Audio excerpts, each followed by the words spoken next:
Welcome to The Explainer. So today we're diving into one of my absolute all-time favorite subjects. You know, when most people think about the FIFA World Cup, they usually picture the beautiful game, right?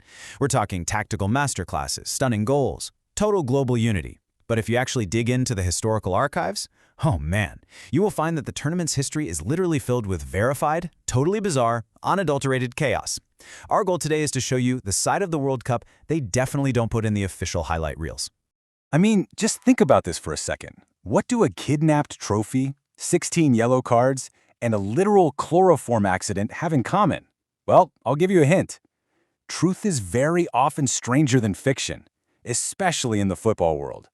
Because every single one of these completely absurd events actually happened on the biggest sporting stage on Earth. No joke.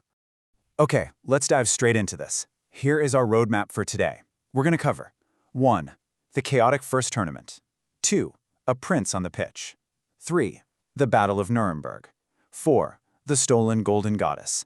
And 5. Historic highs and heartbreaks. Let's get right to it. Section 1. The chaotic first tournament. Now, back in 1930, the tournament wasn't exactly the globally televised, meticulously planned mega event that we all know today. It was basically an invitation-only logistical nightmare.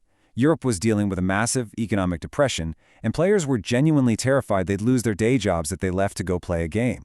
FIFA President Jules Rimet practically had to beg European teams to attend, even offering to pay all their travel and hotel expenses. And honestly, you can totally see why they hesitated. Just look at this voyage. Teams literally had to board the Conte Verde ship in Genoa on June 21st, pick up different national teams along the way across Europe and Brazil, to finally arrive in Montevideo, Uruguay on July 4th. That is a 3-week transatlantic boat journey just to play some football.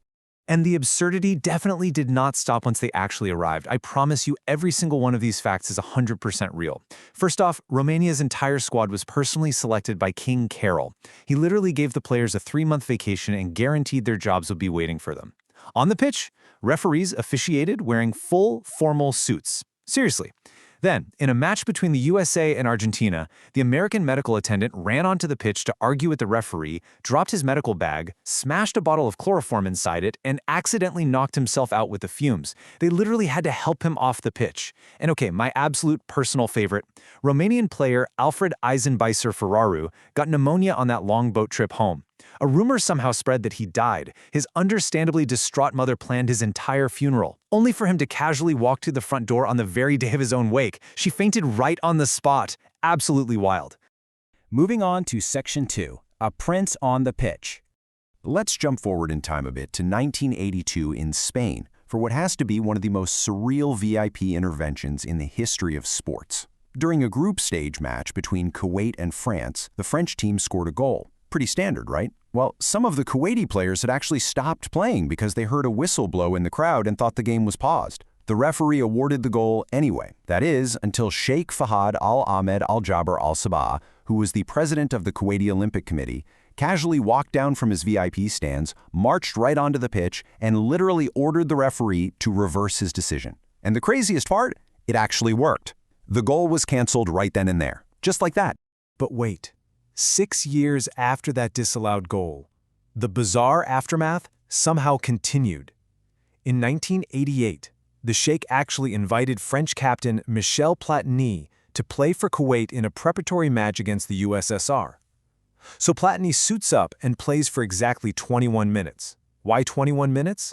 Well, the entire thing was framed by the Kuwaitis as this official, highly bizarre apology for the Sheikh's highly unethical pitch invasion. I mean, you simply cannot make this stuff up. All right, Section 3, the Battle of Nuremberg. 16. Let that number sink in. This is the absolute record number of yellow cards handed out in a single FIFA-administrated international tournament match. During this totally infamous 2006 round of 16 clash between Portugal and the Netherlands, Russian referee Valentin Ivanov basically spent the entire match with his hands stuck in his pocket. He was just handing out cautions left and right as the game completely deteriorated into a physical brawl. And right on the heels of that, 4.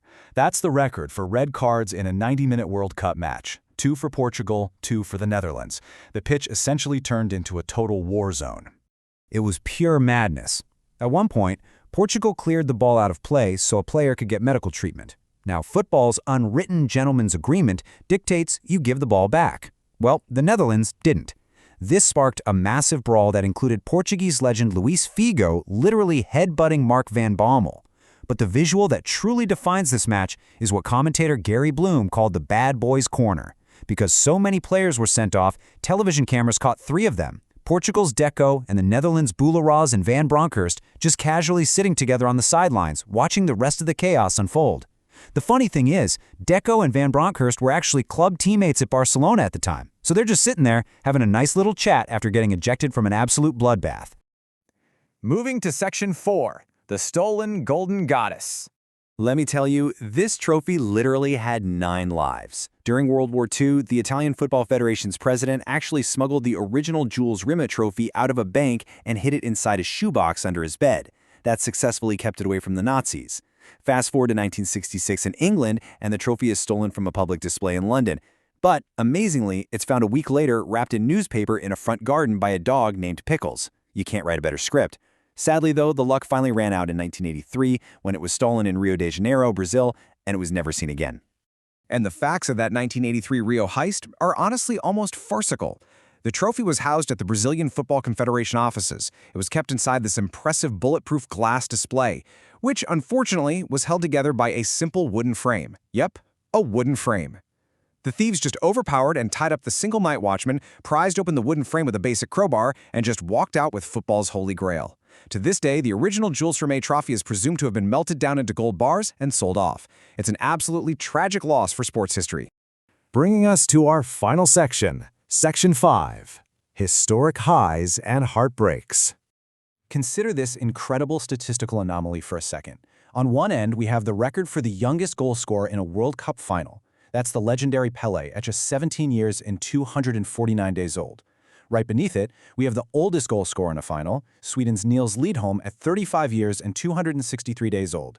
The absolute craziest part about this, both of these extreme age records were set in the exact same match, the 1958 final where Brazil defeated host nation Sweden 5-2.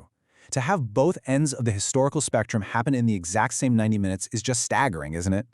7-1. If you're a football fan, those numbers are instantly recognizable. This scoreline represents the historic, unbelievable shock of the 2014 World Cup semifinal between host nation Brazil and Germany. So why does this specific scoreline matter so much? Well, as this quote from a Reddit user perfectly captures, a single match effectively traumatized an entire footballing nation.